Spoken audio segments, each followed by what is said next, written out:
Managing subscriptions and cancellations in Go High Level. So Go High Level provides you with an easy subscription management dashboard where it's as effortless as it could be. You can track active members, see who is due for renewal, and even manage cancellations all in one place. Go High Level provides a centralized platform for all your subscription management needs, simplifying your workflow and saving a lot of time. With Go High Level, you get a complete overview of your subscription status, allowing you to make informed decisions quickly. The dashboard that you get for your subscriptions, the dashboard provides a clear view of all active member subscriptions, allowing you to quickly access your current subscriber base. You stay informed with real-time status updates for each subscription, helping you proactively manage your members.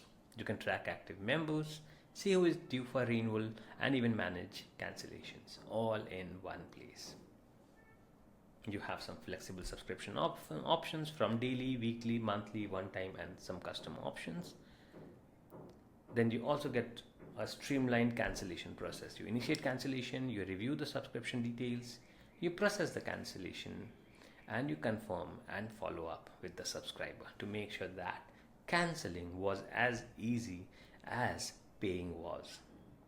There should not be any bottleneck, because at the end of the day, it's important that the experience of the user should be effortless and easy. Let's come to the subscription management dashboard. In payments, you'll find a tab called subscriptions. Now within subscriptions, you'll find all the subscriptions that you have. Let's say we add a subscription, manually we add a subscription for this particular customer. We add a start billing date, could be the 24th of October. I add the product. This is a test subscription product of $9. I can add a coupon code and apply the coupon code myself, and I can schedule it. But since the payment gateway is not integrated in my case, it's not getting activated. But once you have integrated the right payment gateway, it would automatically get scheduled, and your customer would start getting charged.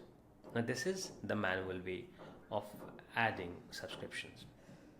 All other subscriptions that have been created via order forms would be seen here: the provider, the customer, the source, the created, the amount, and the status.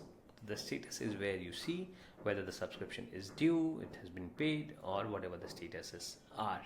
So you can have a look at all of this right here and manage everything from this particular dashboard. That's all for this section. Should you have any questions, feel free to ask me in the Q&A section or the Facebook community that we have given you the access to, and I'll be happy to see you there. Until then, have a great and a wonderful day. Bye-bye.